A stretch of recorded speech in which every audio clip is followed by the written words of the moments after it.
Oke, ketemu lagi. Ini di proses belajar Golang ya. Jadi mungkin aku sendiri nggak ngajarin, tapi kita belajar bareng. Sekalian inget-inget sih sebenarnya kalau sintaks itu minus banget sih. Ya mungkin di video sebelumnya kayaknya banyak banget sintaks yang let's say tidak oke lah gitu, atau tipe-tipe. Nah itu sebagai proses pembelajaran aja, karena menurutku cara belajar paling bagus adalah dengan mencoba dan sharing. Oke, di video kali ini kita akan belajar terkait dengan Fiber. Jadi di Golang itu ada namanya framework HTTP namanya Fiber. Kenapa Fiber sendiri ya? Oke, kenapa Fiber? Karena Fiber itu menurutku yang paling simple sekarang gitu. Untuk belajar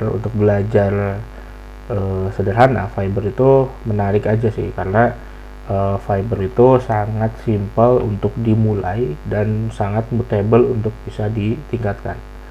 Ya, kalau teman-teman browsing juga ada Gin dan sebagainya, tapi kalau misalnya untuk sekarang kita fokus dulu belajar pakai Fiber kayak gitu. Oke, untuk memulai Fiber kita simpan dulu ini ya, main.go nya jadi main2.go. Kita ganti package-nya jadi main2 aja biar nggak tabrakan. Terus kita bikin file baru main.go. Oke, di sini cukup kita bikin package main. Terus kita bikin func kayak tadi, main sama aja. Jadi di sini oke, ini dihapus aja ya. Teman-teman dihapus aja nggak apa-apa. Nanti kan teman-teman masih inget lah isinya. Kalau misalnya nggak inget mungkin nanti bisa nonton video yang sebelumnya. Oke, untuk bisa pakai Fiber kita cukup install Fibernya. Di sini kita kopas aja yang udah ada di screennya. Ini kalau teman-teman bingung, di sini ada di bagian import itu. Di Golang menurutku yang paling menyenangkan adalah instalasi package. Nah itu kalau misalnya di Node.js juga sama ya, cuman terkadang deep depth-nya itu berbeda gitu. Ya kita tinggal go get untuk install Fiber-nya, simple go get nama Fiber-nya apa. Di sini kita copy aja semua, kita paste. Nanti aku jelasin sedikit. Jadi Fiber itu sebuah library mungkin ya contohnya. Jadi library untuk handling HTTP, sama kayak Gin, sama kayak Tango di Dato, sama juga dengan yang HTTP-nya si Golang. Fiber itu simple, Fiber app new, udah berarti ini inisialisasi Fiber ke variabel app, terus app get slash, berarti ketika masuk ke slash dia bakalan return hello world. Kalau misalnya ini berarti kalau terus dia akan listen ke ini. Kalau untuk running hampir sama aja, go run titik, nanti kita akan dikasih sebuah console log. Di sini menceritakan ini URL yang bisa diakses. Kalau mau diakses dari luar boleh diakses dari sini. Oke, di sini kalau teman-teman sudah bisa return ada hello world. Kalau misalnya teman-teman pengen return JSON, maka c.json. Kita biasakan aja ya pakai JSON ini, berarti kita kasih gimana ya, one interface lupa, kita coba dulu. Kita coba nyontek.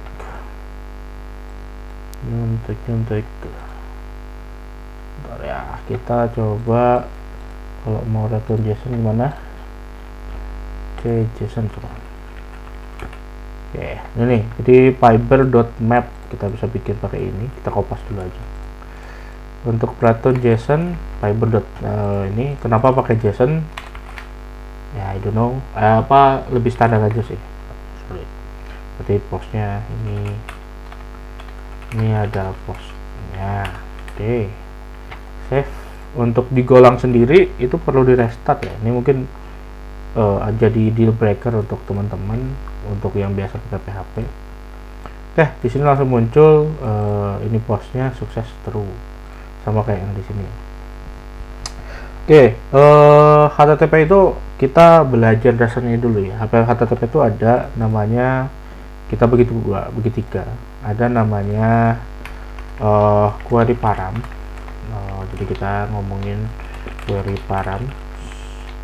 Sama ada namanya URL param. Oke.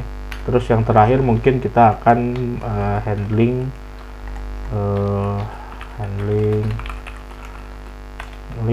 post put method. Nah, kenapa dibagi tiga ya? Jadi di get itu kita di URL mungkin teman-teman pernah nemu yang kayak gini ya. Jadi kalau query param itu username di URL-nya ya, name sama dengan din gitu. Nah, ini dia namanya query param. Kita samain dulu biar enak ke depannya. Terus kalau URL param gimana? /username itu, atau misalnya /profile /udin. Nah, ini jadi ada dua yang berbeda. Ini kita samakan dulu cara berpikirnya. Jadi yang ini query param, biasanya itu kriterianya adalah ini tuh tidak required. Jadi kalau misalnya teman-teman bikin suatu parameter nggak required, itu pakainya query param. Jadi kalau query paramnya itu nggak diisi ya udah nggak apa-apa. Tapi kalau teman-teman pengen required, kita pakainya ini. Menurutku itu yang paling mudah ya. Jadi teman-teman programmer nanti kalau misalnya bikin project, bedakan kalau required pakai query param, kalau required pakainya URL param. Oke. Terus kenapa di sini langsung handling post dan put method? Post dan put method itu sama, simple, mudah untuk kita operasikan. Jadi menyenangkan aja untuk teman-teman pelajari nanti sekalian. Oke, kita mulai dengan query param. Jadi kita bikin URL di Fiber itu tinggal get di sini /hello. Kita samakan ya, hello sama hello param nanti ya.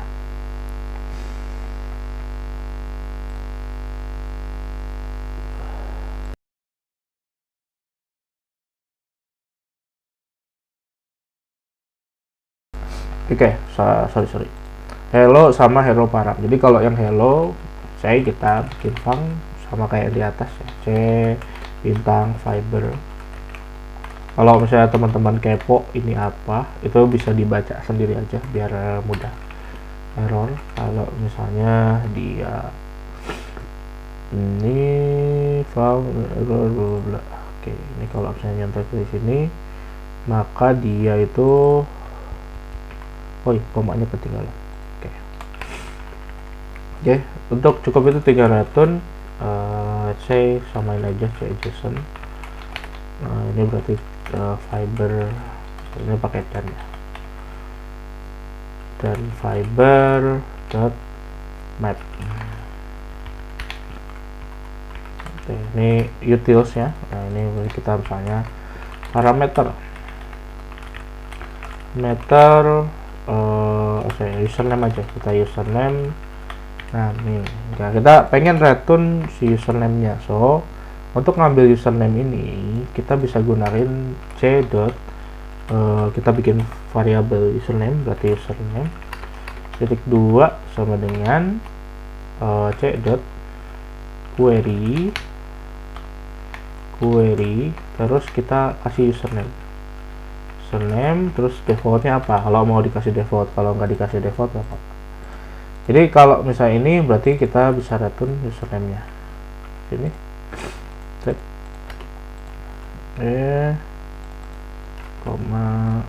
Oke. Jadi kita ngambil hello tanda tanya username ini untuk dimasukin ke responnya. Kita restart dulu aplikasinya, terus hello lalu username dengan udin. Nah, ingat query param itu tidak required. Jadi kalau misalnya datanya penting banget, jangan sampai disimpan di query param. untuk query param itu bisa banyak, jadi bisa nama berarti di sini ya, c query berarti nama. Oke, jadi di sini nama. Oke, ketika kita save di komanya save, ini dia menyesuaikan juga ya, jadi enak kalau go itu dibikin matching. Kita restart. Wah, jadi namanya kosong karena namanya tadi namanya udah kita kirim, nama sama dengan sedunia. Oke, gitu ya. Itu untuk query param. Jadi query param kita ulangin lagi. Query param untuk sesuatu yang tidak required, karena kalau nggak diisi itu ya aplikasi nggak bisa nggak bisa, defaultnya dia pasti dia bilang ini nggak ada. Tapi kalau misalnya kita pengen cek ya, itu extra miles masing-masing. Misalnya gini, namanya Neil, kalau namanya isinya itu Neil atau kosong gitu, maka misalnya return c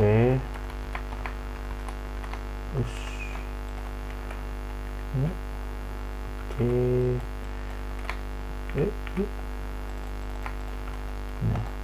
apa,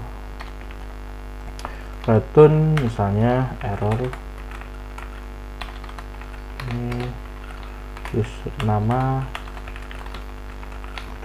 Nah ini jadi bebas saja, jadi nanti kalau misalnya pengen divalidasi bebas, tapi defaultnya kita samakan dulu aja. Kalau misalnya pakai query param, jangan yang required gitu. Oke, nanti sisanya silahkan di di otak-atik lah. Oke, selanjutnya kita akan pelajari namanya URL parameter. Jadi di URL parameter ini kita akan pakai /hello /2 username. Oke, di sini ingat ada /2 username.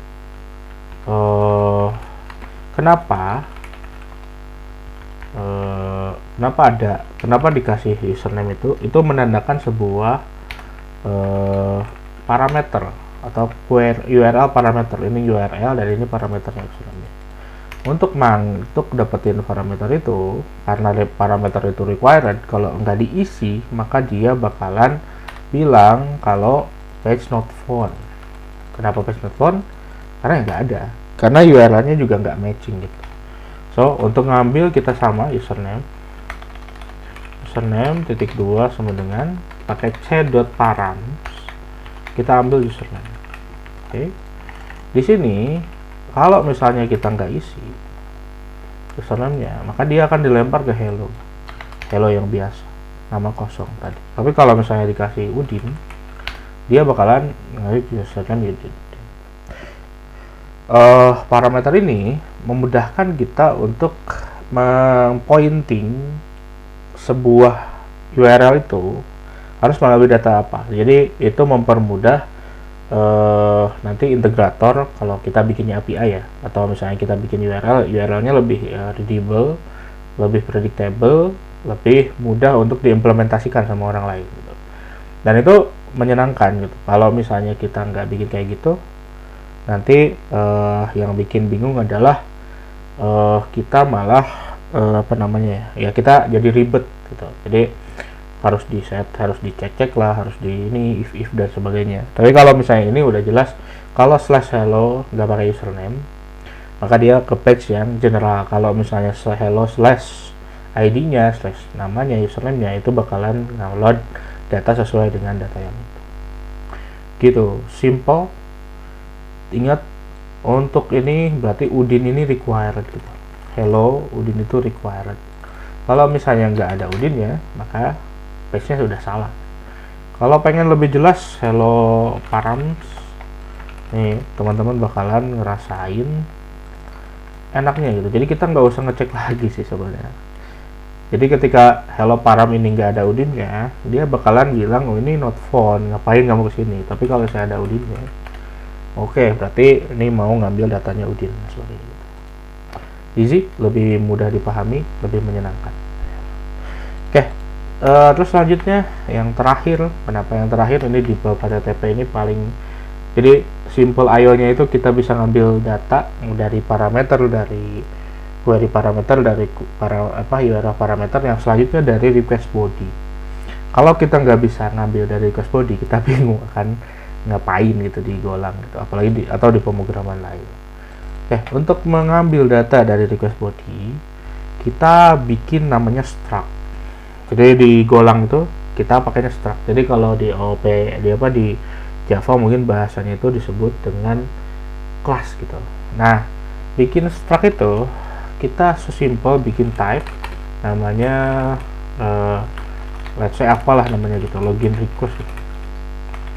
Login request struct strukturnya seperti apa, misalnya aku pengen username string, berarti di sini kasih JSON ya, nanti tak jelasin kenapa dikasih JSON.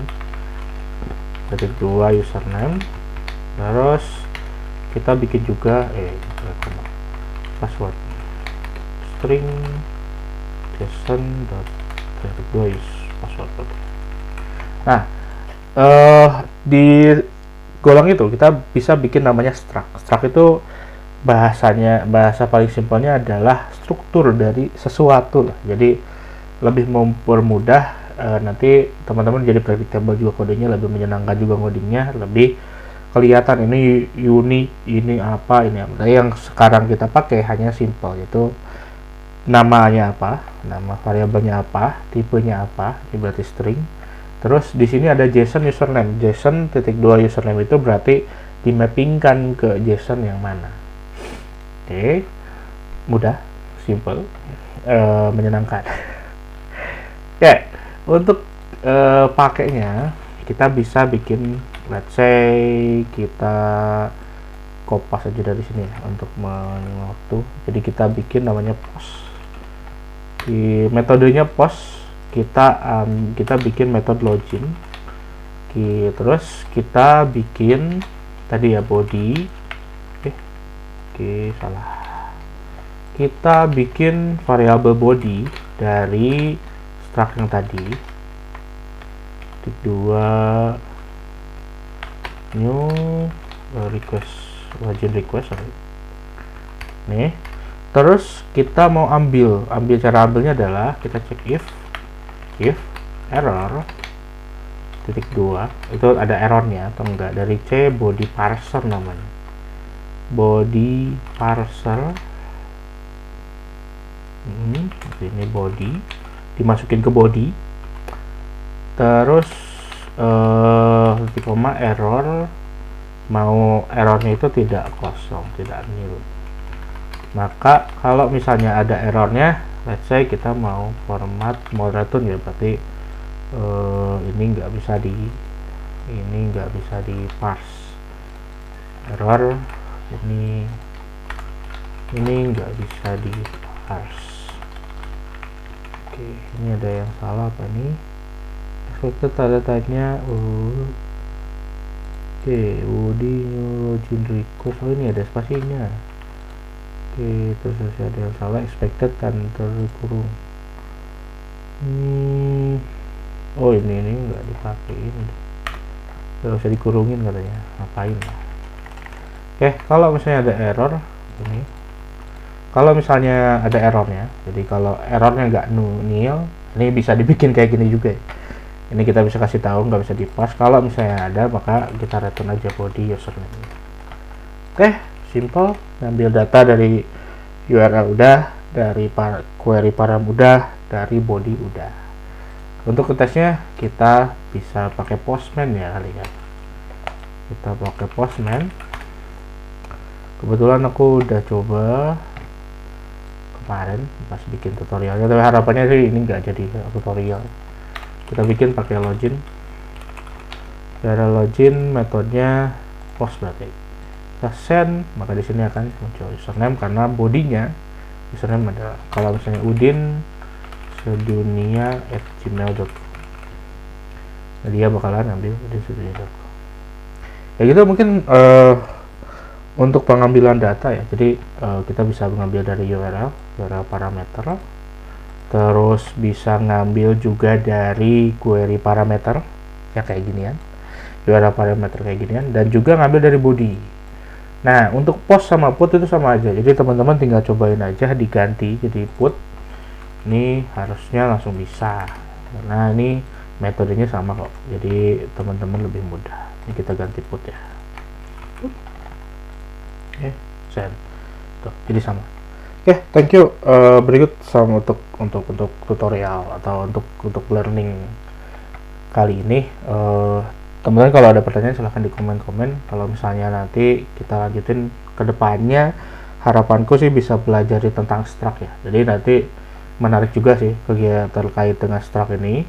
Selain kita bisa pakai untuk request, tipe return, kita juga bisa bikin sebuah helper yang mempermudah kita untuk melakukan respon. Jadi nggak selalu kita bikin kayak gini, bisa juga bodinya itu kita bikin jadi satu map, satu apa gitu yang mempermudah untuk buat kehidupan atau buat ngoding golang kita selanjutnya.